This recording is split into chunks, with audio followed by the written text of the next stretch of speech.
Le test obligatoire dans nos voitures s'est donc repoussé à début mars. Mais ça n'autorise pas pour autant de se dispenser d'être vigilant et prudent, car si les éthylotests sont absents en rayon, les sanctions pour alcoolémie au volant, elles, demeurent bel et bien en action. S'il y a bien un sujet, Dominique, sur lequel ni la police ni la justice ne plaisantent, c'est celui de l'alcool au volant. Alors, que risque-t-on précisément quand on abuse et que l'on prend sa voiture? Et quelles sont les dernières règles en matière d'éthylotest? C'est la question du jour. Et si effectivement personne ne plaisante avec l'alcool au volant, Karine, c'est à cause des chiffres. L'alcool est tout simplement la première cause de décès sur les routes de France.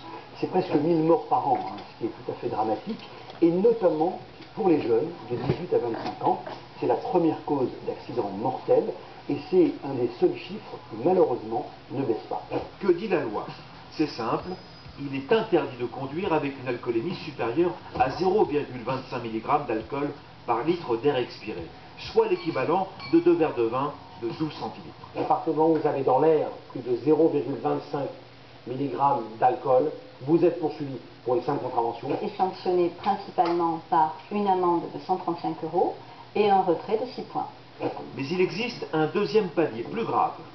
À 0,40 mg d'alcool par litre d'air expiré, soit l'équivalent de 3 verres de vin, vous basculez dans une alcoolémie qui peut vous conduire tout droit devant un tribunal. À partir du moment où vous avez plus de 0,40 mg, vous êtes poursuivi pour un délit. Les sanctions principales sont une amende pouvant aller jusqu'à 4 500 €, 6 points de retrait sur le permis de conduire, ainsi que 2 ans de prison. Ça, c'est pour la loi. Voyons maintenant ce qu'il se passe vraiment quand nous buvons. Est-ce que tu veux un petit clear, Aline? Nous ne sommes pas égaux devant l'alcool. Une femme mince verra son taux d'alcoolémie grimper plus haut qu'un rugbyman. Question de masse corporelle. Et pour mettre fin à une première légende, le fait de manger ne change rien au résultat. Le taux d'alcool maximal est atteint une demi-heure après l'absorption à jeun ou alors 1 heure en cours de repas. Autre légende, les trucs qui permettent d'éliminer l'alcool plus rapidement, comme le café salé ou le jus de tomate. Allez, je vais y aller. Salut Aline. Ou encore les bonbons à l'eucalyptus ou les pastilles à la menthe. C'est simple, rien ne marche. Rien qui permette en tout cas de modifier le résultat d'un contrôle de police. Ça. Sur l'alcoolémie. Et refuser de se soumettre à un contrôle d'alcoolémie n'est pas sans conséquence. Il ne sert à rien de s'opposer à la contrôle. Lorsque vous êtes contrôlé pour une alcoolémie, vous pourrez avoir une simple contravention ou un délit. En revanche, le fait de vous opposer ou de refuser un contrôle d'alcoolémie, c'est directement une perte de 6 points et directement la casse correctionnelle. Être contrôlé 2 fois à plus de 0,40 mg d'alcool par litre d'air expiré, soit l'équivalent, encore une fois, de 3 verres de vin, en l'espace de 5 ans, fait de vous un récidiviste. En cas de récidive d'alcoolémie délictuelle, l'amende peut aller jusqu'à 9 000 €, 6 points de retrait sur le permis de conduire, 3 ans de suspension ainsi que 4 ans d'emprisonnement.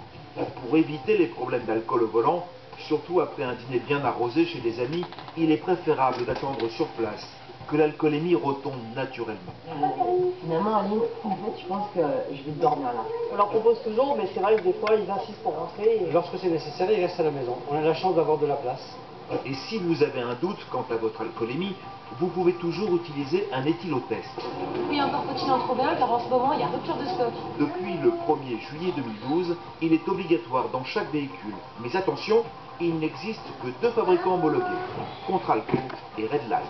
Toute la journée, on me demande des éthylotests et je n'en ai jamais. Je n'en ai d'ailleurs jamais eu. Pour les chanceux qui ont réussi à s'en procurer, voici une explication rapide du mode d'emploi.